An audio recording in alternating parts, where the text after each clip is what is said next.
a lot of people don't know a little bit about your this seva side of yours. Can I, with your permission, little bit ask you questions about the charity work that you do for other organizations and everything? Is that okay? I would not have minded talking about it, but I certainly believe in, there is a saying that when you're doing charity, your left hand should not know what your right hand is doing. It should be that Correct. distinct, and it should be something that you are doing because you believe either in, Correct.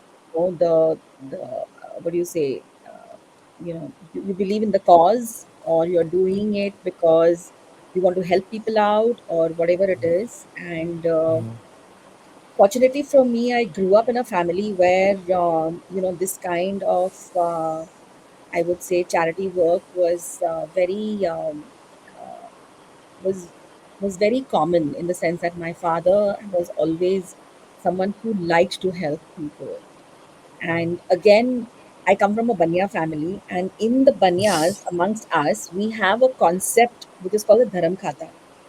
So Oh. I remember, yeah, I remember when I was very young, I had asked my father about it, because at one point there was something that he was supposed to give some money to a temple or something, Okay. and my grandfather was telling him that put it in the Dharam Khata. So I had asked him what is a Dharam Khata, and he had told me that even as a business, as a community, they run businesses for profitability and for sustenance and all of that, but they have a system where they put money aside for charity work. And that really struck me, and that has stuck with me, and this is way before tax exemptions for charity and all were made popular or made common by the government and all that. This is something that people in my community, they just do it because they like to put something away, for charity.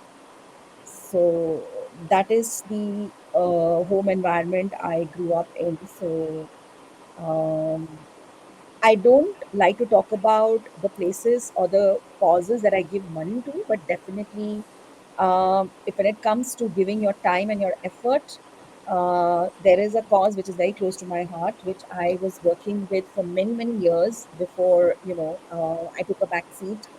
That is for to build an awareness for patients of a neurological condition called ataxia. And that is Oh. something that I wish I could go back to it actively, the way I used to advocate for them um, many years ago. I have not been associated with the organization for a long time, but that is a cause which is very close to my heart, and that has nothing to do with charity. It is more about raising awareness about the issue. Correct. I think a lot of people have not even heard about that problem or the Yeah, it's disease. a And yeah, it's a progressive, degenerative, largely genetic condition, and it can attack anybody, male or female, at any age. And the people that I was associated with were, when ataxia uh, attacked them, or rather, when they developed ataxia, they were in their 20s. oh Uh, my. I know people who were children, like a 7, 8 year old boy as well. He was associated with our organization. Right. And yeah, so people with ataxia, they basically, it is their cerebellum which starts to degenerate, and so they lose control over all the muscles in their body, and Oh my God. they can't speak, they can't walk, they can't hold objects, and everything is a problem, including swallowing, eye movements. They start to have problems speaking. Their speech becomes slurred. So they lose control over the muscle Yeah, movements. but they are absolutely active in their heads. So they have Oh my. zero degeneration of their mental capacity, and but they get trapped in a body that they can't control anymore. So that's ataxia. Wow. That's amazing, Ritu. Thank you for sharing this. I mean, a lot of people are not even aware about this fact, and I'm sure after watching this live, people will start googling about this a little more and try to Yes, it's learn called about this. Like, Friedreich's ataxia, actually, FA. And the time when I got associated with them was 2011 roundabouts, and there was not even enough research on it. And I Oh, had met the Neurological Association of India, the head of it. He was at the time a doctor based in Pune, and he hmm. told me that there is no medication, no cure for it. Um, Eventually, people get confined to wheelchairs. There's no treatment, no stem cell, no nothing, My and God. um, it's like being an absolutely active human being, and then suddenly your body is not keeping up with you, but your brain is completely active. It's like you're getting trapped in your own body Yeah, yeah. eventually. So I hope at some Oh, point in my life I can go back and continue to do the work with ataxia that I was doing. But that's the closest that I feel I have done. Given my time, volunteered my time, which is most important. Because at the end of the day, the ataxia patients I would meet, none of them, some of them wanted economic help, but most of them just wanted to lead a normal life, you know. So when we organized a trip to a mall to see a movie, most of these guys had not stepped out of their homes in like 10 years, and they had oh not, my. they didn't even know that malls have become so much better, that cinema halls are so fancy, and so at the It's like a time, whole new world opening up for them. yeah. So at the time when I was working with ataxia, my only goal was to make them happy, just to give them those little joys that they are missing out on. I think that's But the greatest thing anyone can actually give anybody, the happiness, I yeah, mean, money everybody can give, but the happiness part exactly, is exactly. And to give happiness, you have to devote a lot of your time and effort. I was also a journalist back then, so I used to write a lot about them. I used to focus on their struggles, and the very fact that in our country we people with disabilities get a certain allowance from the government. It's a very minuscule correct. amount, but ataxia doesn't fall under that. So even though they are So they disabled, don't get one. no, even though they are Oh disabled, my. they need wheelchairs after a certain progression of the disease. They can't, Correct. but they do not come under persons with disabilities, that segment of the law.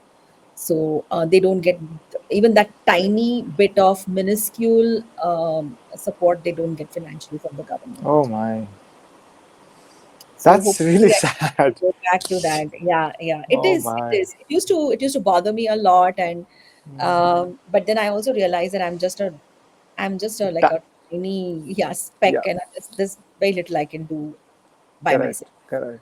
But I think So you have, like, just by writing about them and creating awareness, I think you have done a huge part, which is required, the awareness part. I yeah, think a I lot of used people are not even yeah. aware about it. So what I'm thinking is that it's not like an orchestrated step, but for me, I always feel that it's very important for people to be happy.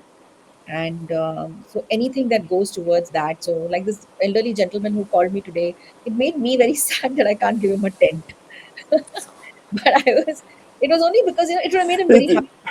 So see, if you had tent, I'm sure you would have arranged something, but this is not yeah, your I know, tent, so I know, you yeah. know. So it just turns out that there's no availability at all, and they're a very large, they're a group of 8 people, they're all seniors. So if I had had the wherewithal to do that, I would have done that in a snap of a See, finger. generally in our religious scriptures, Vedas, Upanishads, they say that serving an older person is also like serving a god or a divine, right? So because they are equivalent to your parents' age, right? So you're doing that. Plus, you're sending them to a very spiritual place, which is like double the good karma. So it's I think seva is one of the most simplest yet very uh, how do I put this, a daunting task oriented way to achieve spirituality, or even do your karma, because I think sitting in one place under a tree and meditating is very easy, but actually doing seva and helping people out, and that happiness factor that you're talking about, bringing that factor, uh, I think is the hardest part.